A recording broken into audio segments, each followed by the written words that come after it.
नमस्कार मित्रांनो, आज जरा मार्केट साईडवेज आहे तरी पण आपण प्रॉफिटेबल झालो आहे. कोणत्या बेसिसवर झालो आहे, त्याच्या मागचं लॉजिक काय ह्या रीलमध्ये नक्की बघा.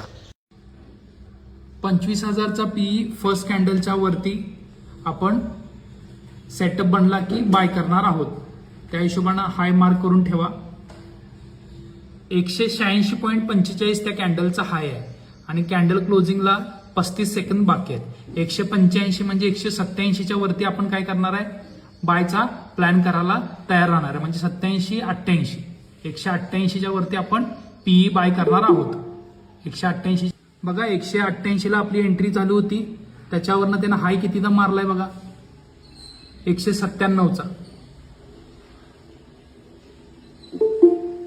188 वरनं 197, 185, 86 म्हणजे 86 त्याचा हाय आहे.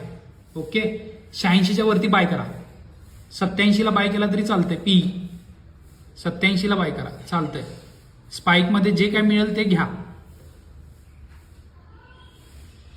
ज्यांना सकाळचा ट्रेड प्रॉफिट घेता आल्यानंतर 87ची एंट्री होती, 201ला गेला. जो स्पाइक बोललो होतो तो स्पाइक आला, आपण आपला प्रॉफिट बुक केला असालच. स्क्रीनशॉट सेंड करा.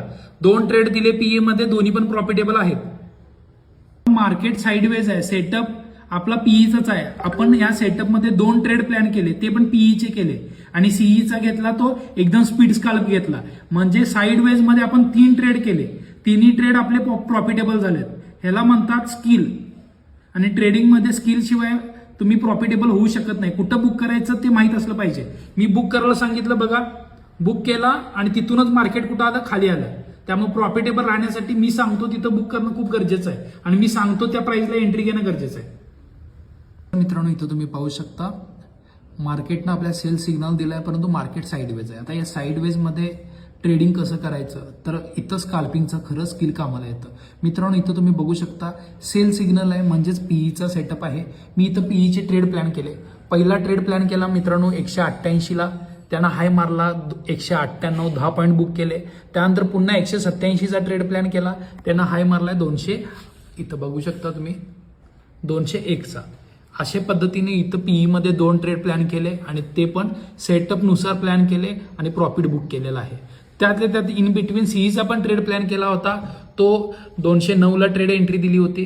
त्याचा बघू शकताय तुम्हाला, स्मॉल अगदी रिस्कीवाले होता म्हणून सांगताना सांगितलं होतं रिस्क आहे. 209चा 218ला गेला. मित्रांनो, अशा पद्धतीनं स्काल्पिंग मध्ये तुम्ही प्रॉफिटेबल राहू शकता. फक्त त्यासाठी डिसिप्लिन असणं खूप गरजेचं आहे.